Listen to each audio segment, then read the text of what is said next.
This is Smarter Cars, a podcast about autonomous vehicles. Welcome to Season 3 of Smarter Cars. This is your host, Michelle Kairouz. In this episode, we're talking with Chris Blumenberg, co-founder and CTO at rideOS. The rideOS platform provides products and services that can be used as building blocks for deploying on-demand transportation services for both autonomous and human-operated fleets. Chris, welcome to the show. Thanks. Happy to be here. Great. Can you start by telling us what rideOS does and what your mission is? Sure. rideOS is a 2-year-old startup, and we are a software business. We're technically a software as a service business, a SaaS business that focuses on providing building blocks for developing on-demand services. More specifically, our products are routing, fleet optimization, and dispatching as services, as essentially back-end services that other companies can use to launch their own mobility products. And, we support both human and non-human mobility, and we pride ourselves on the flexibility of our services where partners can customize how our services work. For example, they can specify what types of constraints their vehicles have, what maneuvers they can make, what roads they can or can't operate on, and that affects how all of the services that I mentioned behave. And our current focus is on enabling partners to build their own ride-hailing services. Great. And what is that product that you have today? Well, it's the ones that I mentioned before. So we provide, routing, basically the ability to plot a route from point A to point B. Fleet optimization, our product name for that is called Fleet Planner. It basically takes a group of pickup points, drop-off points, and a variety of vehicles on the network and optimizes a plan considering all the vehicles on the network. And then dispatching, which is the more functional state management of how requests come in and how those are fulfilled and such. And all of that we kind of group under this umbrella of ride-hailing. Great. And is the thought that in the future then could be applied also to an autonomous ride service? Yes. So our customers, or our partners, as we call them, are human-based ride-hailing networks as well as autonomous-based ride-hailing networks. Great. So the initial vision of the company was, let's focus on autonomous vehicles because that's truly the future. And with that focus, we've kind of built in this flexibility, which is essentially a requirement for autonomous vehicles. But what we've learned over the course of the last 2 years is that there's been a lot of demand for human-based networks as well. So we support both, and that flexibility that we provide in our platform allows for both types of mobility. Great.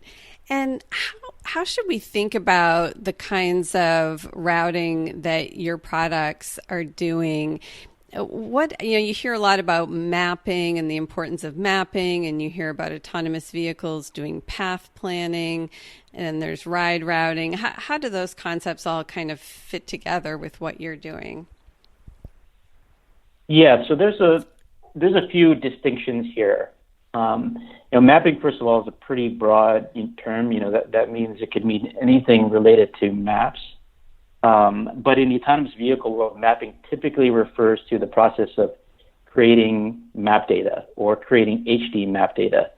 And so that's mapping, and that's not something that we do. Many of our partners do their own mapping, and there's companies out there that do mapping as a product. Mm-hmm. But mapping is what's needed for localization. That is, autonomous vehicles, for the most part, need an HD map data to understand where they are in the world. And then there's path planning, which is the process of, it's essentially a robotics term for figuring out what the driving behavior, maneuvers, and the most immediate path in front of the autonomous vehicle will be. Considering the other vehicles around, considering the pedestrians, considering the traffic signals, it's like the most sort of tactical and real-time function built into the AV itself. Mm-hmm. And that's different than routing, which is what we do. Routing is how do you get from not just around the corner or most immediately make a turn or avoid some vehicles, but how do you get from point A to point B? How do you do a pickup? How do you do the entire route of a trip? And what we think we've built here is somewhat novel because our routing is different than routing that's been typically built before. Routing, usually when people talk about routing or think about routing, they think about how do I get from point A to point B as fast as possible? How do I, basically do what Waze or Google Maps does? Mm-hmm. And, we care a lot about efficiency. We care about getting from point A to point B really fast. But in the autonomous vehicle world, it's also about considering how you can do that most safely, considering the constraints of these vehicles. An autonomous vehicle is not a human who can basically drive on any road and make any maneuver. Autonomous vehicles have specific types of maneuvers they can or can't make, or roads they can or can't drive on. So that's what we've built. We've built a routing engine with this flexibility in mind that allows our partners to specify how these vehicles should get around these cities. Right. And so the way these things all kind of come together, sorry to interrupt. No. The way these things all kind of come together is that the path planner kind of pulls all these things together. It takes the map data that it's created from mapping to understand where it's in the world. It uses perception to understand what's going on in the world at that moment. And then it uses our route to then make the judgment about where exactly to go at that given moment. It's kind of like how a human uses Waze. Waze provides them the route, the best route that they can think of, but it's the human at the end of the day who has to decide exactly how they're going to follow that route. So in our case, it's the AV who takes our route and decides exactly how it's going to follow it. Right. So that's a super helpful distinction to kind of see how it all fits together.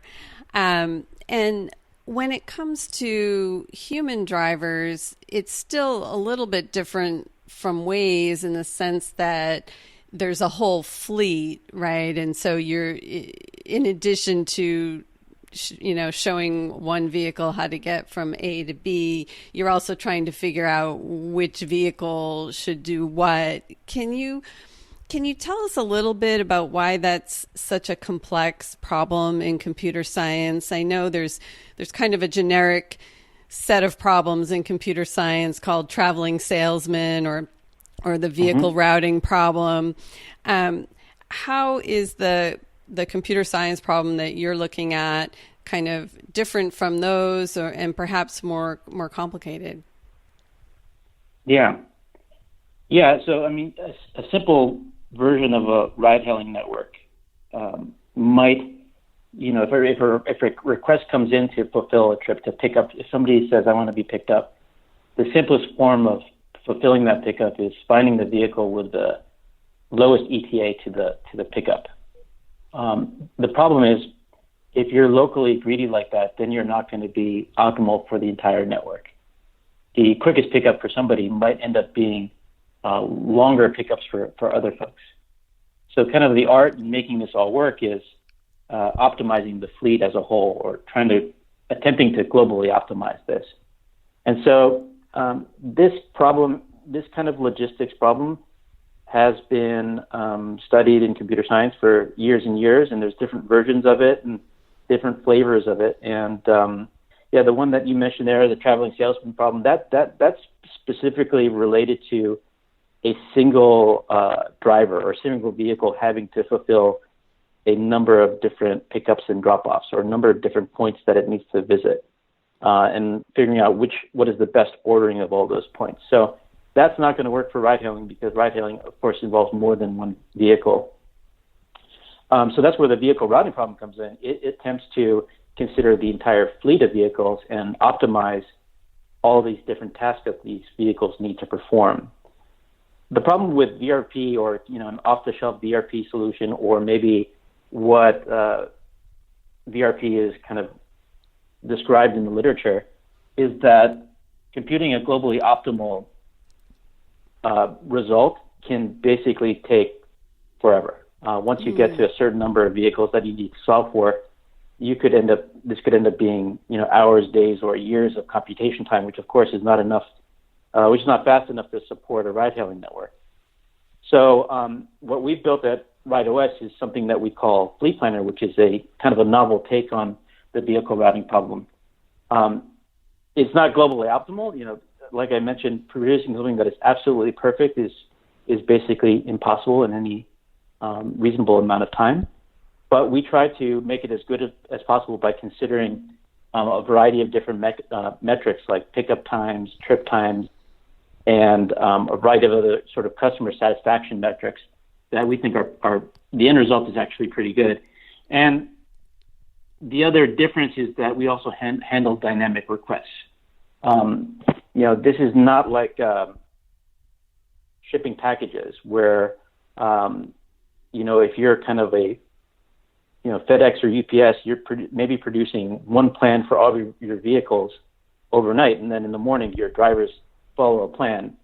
In our case, and in the case of ride-hailing, the plans change constantly as requests for trips happen throughout the day. So with our implementation, we also handle the dynamic nature of these plans and how they can affect the plans, and we can support dynamically changing the plans for different vehicles on the fly. Yeah, that seems like it just makes it so much more complex that basically the problem is changing every minute as new requests come in or new drivers become available or what have you. So when you think about ride-hailing services or,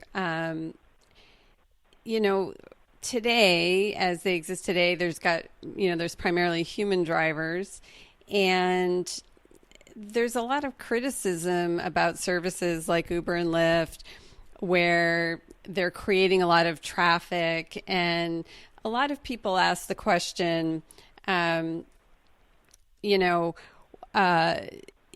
it adding sort of twice as many trips for you to be dropped off, at the ball game in your Uber as if you had just driven there yourself and driven home? And so there's sort of this question of routing is it, A to B and then the driver's, B to A. And so it's adding this extra trip in, or with this kind of fleet optimization software, is it more like A to B, B to C, C to D? And how should we think about that in terms of how routing affects kind of the extra miles that drivers might make? Yeah, I think TNCs have an opportunity to really make things more efficient, and maybe we haven't quite gotten up to that point yet in the technology. Mm-hmm. But I think there's basically two things that I can think of that could make them more efficient than how they are today. Investing more in pooling algorithms. The algorithms that I just mentioned with Fleet Planner, basically making pooling really, really good to the point that people want to use it more. And of course, if more people are sharing vehicles, then there's going to be fewer vehicles on the road. So that's the better that product becomes, I think the less traffic there will be. And then of course, like you mentioned, efficient routing. If vehicles can go from point A to point B with a more efficient route, then that means less miles driven and less traffic, of course. I think that there's this holy grail moment here, and we're not here at all, but at some point in the future, it'll be really interesting once we have enough oversight over all the vehicles on the road in the city. Say, for example, that all the vehicles on the road are being managed by one TNC or maybe multiple TNCs. And they all have awareness about where they are driving and which roads they're taking and which roads vehicles will be on in some future point in time. If you had that much awareness, consider it kind of like air traffic control. If you know where all these vehicles are going to be, then you can do a better job of managing traffic and distributing it. But we're not there yet. Each TNC today works independently, and each TNC within itself, as far as I know, doesn't consider or even care to consider how much traffic is causing on an individual road. But if more effort and perhaps more regulation is brought to traffic management, traffic balancing, maybe we can get to the point where TNCs are actually helping traffic. That's really interesting. I guess part of the problem on the TNC side is that they don't actually control the drivers. I mean, obviously in the future with autonomous vehicles, those will be controlled by the fleet owner. But today, the TNCs can't control whether a driver, turns off his or her app and decides to stop driving at any particular moment, or where they decide to position themselves, right? So if a driver drops off a passenger and just starts driving around randomly, hoping to reposition in a place to get a better fare or something, that's not something that the TNCs can really control. That they can assign a new ride if the driver's open to it, but it seems like the fact that each human driver is kind of making independent decisions about where to go for much of the time seems like an added challenge today. Yes, I agree, and I think what you're kind of alluding to here is that with autonomous vehicles, there's going to be a lot more control into how these vehicles are moving around when they're on a trip and when they're not on a trip, and I think that will have positive impacts on traffic. Yeah, so I think the general view of people in cities is to look at the current state of traffic with TNCs and say, oh my God, this is a disaster. TNCs are creating all this new traffic. And to just kind of extrapolate out on a linear basis, like, well, if we have autonomous vehicles and there's more of them and they're cheaper, then the traffic is just going to get even worse. But it sounds like what you're saying, that with products like rideOS, that actually autonomous vehicles could be managed in fleets in a way that's more efficient for traffic as a whole than human-driven cars. Is that fair? Yeah, I think we need to kind of wait and see. In my opinion, there's so many factors that we're aware of and factors that we're not aware of when it comes to autonomous vehicles. I think, as you mentioned, a big one is they're going to be cheaper. The rides are going to be cheaper. So, of course, does that mean that people are taking more rides and perhaps using transit less? But I think there's a bunch of different positives, too, and how that relates to traffic. Of course, the main reason we're all building autonomous vehicles is to have travel be more safe. So if there are fewer accidents on the road, that, accidents is a huge contributor to traffic. So that'll help. Also, I think there's going to be a point in time where vehicles are built specifically for pooling in mind, making the experience for pooling better than it is today. And so perhaps people will be sharing vehicles more than they are today. You can almost think of these as maybe mini buses or mini transit systems. And so, with a better experience, perhaps folks will be pooling more. And then, as we mentioned, fewer vehicles driving around in the TNC case, looking for pickups or driving to places where they think pickups will happen. And also, less of a need for street parking. So, what if we just got rid of street parking and those lanes were used for traffic instead? So I think that will help as well. And then I think another one is regulatory. In the world that we're in today, there are limitations to what regulations can do and how that relates to traffic. They can do congestion-based pricing and tolls and other things like that. But at the end of the day, you can't control where a human decides to drive and where they decide to drive. But with autonomous vehicles, I think that oversight will come. It'll be much more in control for cities and companies to manage how many vehicles and where they operate. So I think that might actually end up being a sort of this counterbalance to how cheap these fares may actually be.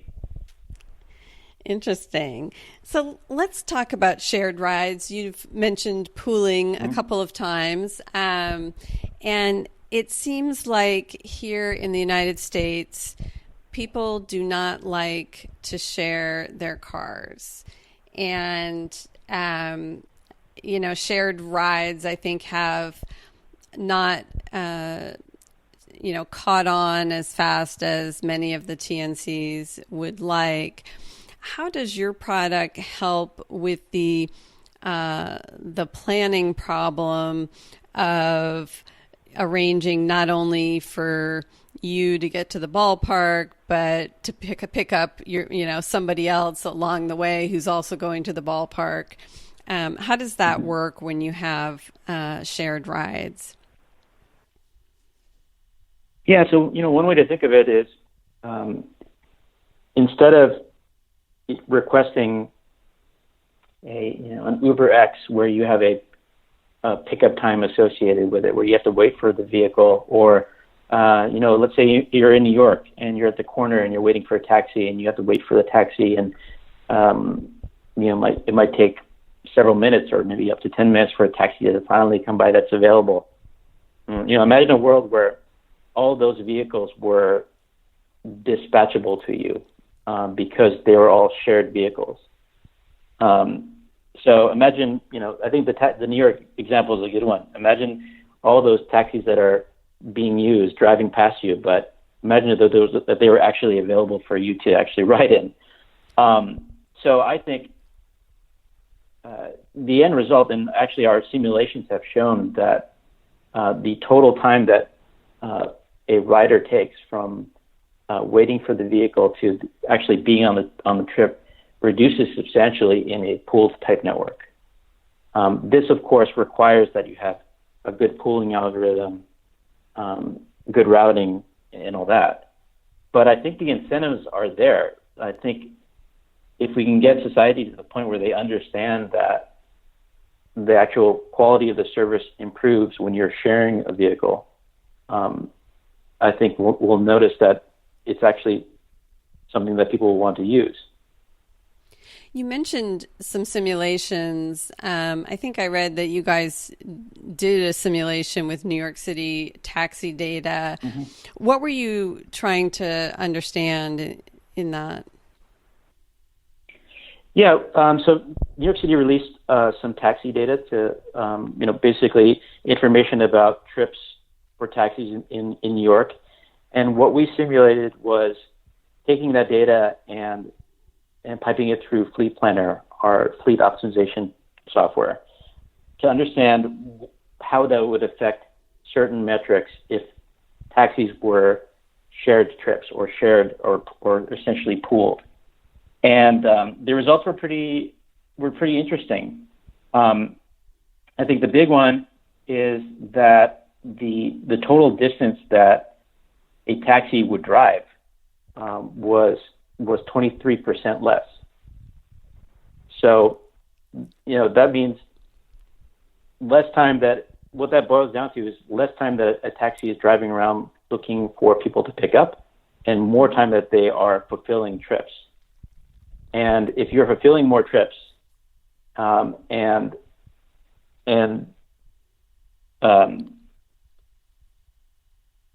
sorry, just to back up here, if you're driving around and fulfilling trips as opposed to driving around looking for trips, mm-hmm. then the utilization is much higher, and then the end result is there's less traffic because there probably needs to be less vehicles on the road that are driving around or less taxis. So with fewer actual vehicles, you can service the same number of passenger trips in that context. That's right. With pooling, you can have a substantially fewer number of vehicles while still maintaining a similar level of service. So how did the ride times and the wait times vary? So if I were someone standing on the street corner in New York, how would it have been different if I were accepting a pooled ride using your fleet planner optimization software for a fleet? Yeah, I think one of the interesting metrics that we were able to compute from this was that the total time for the trip, the wait time plus the ride time, was reduced by, on average, by around 15%. So a taxi, with how taxis operate today with one rider versus taxis with multiple riders in the future, in this kind of shared ride scenario. In the shared ride scenario, the total time, that is the wait time plus the trip time, was reduced by 15%. So this accounts for the fact that, as I mentioned before, imagine as you're standing on the curb waiting for a taxi, but you can actually get into those taxis as opposed to the taxi being occupied and that's not available to you. Those become available to you. So there's a substantial amount of reduced time associated with getting into that vehicle. And then, of course, since it's a shared trip, there's an increased amount of time while you're in the vehicle. So the ride time might actually increase slightly because you're sharing the vehicle and, there's some detours associated with the other rider in the vehicle having to get to where they need to go. But the substantial saving is in the wait time because all these vehicles that are passing by you that would otherwise be occupied become available to you. So it seems like, when it's pouring rain in New York and you can't get a cab, that you would definitely trade a shorter wait time where you can just get right into a cab for a little bit longer ride time. And especially it sounds like in your simulation overall, the total trip time was still reduced by 15%. It seems like that's a pretty good deal. So maybe TNC's, with automated fleets and pooled rides could really kind of make the case that this is a good option for passengers to share. Yes, I think so. And I think, since cities care so much about reducing traffic in general, the cities should be motivated to even regulate shared rides more than they are today, I think.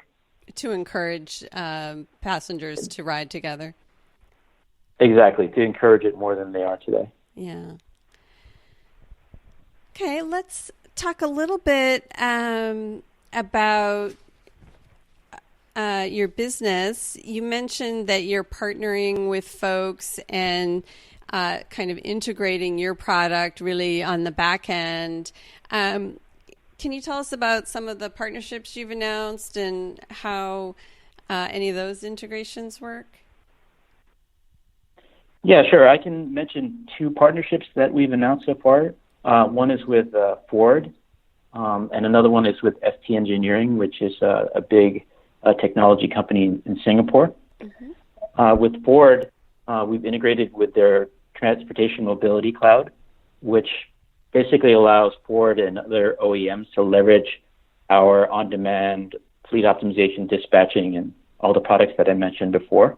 So that's something that we're working with them on. With ST Engineering, they have a AV ride-hailing pilot that they are in the process of launching in Singapore, and that also leverages our dispatching and our routing. Great. Are there other types of products or services that you're looking to support, like micromobility or delivery or any other aspects, or are you really focused on the ride-hailing implementation at this point? Yeah, it's interesting. We, as I mentioned before, we were surprised with the amount of demand for human-driven fleets, and we broadened our product portfolio to support that.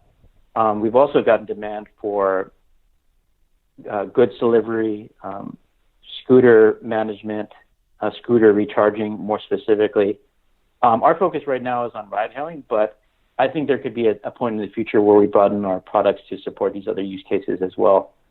At the end of the day, we're building technology that allows a fleet of vehicles to perform a variety of different tasks. So it's not too hard to imagine us going from supporting ride hailing to goods delivery and different types of things like that. Yeah, absolutely. Well, thanks so much for coming on the podcast today. It was really great to hear about what rideOS is doing. It was my pleasure. Thanks a lot. Thanks again to Chris for joining us. If you're enjoying the podcast, please subscribe and leave us a review on Apple Podcasts or wherever you listen to your podcasts. You can find the show notes for this episode and all of our episodes on our Medium publication called Smarter Cars. Thanks for listening. We'll see you next time.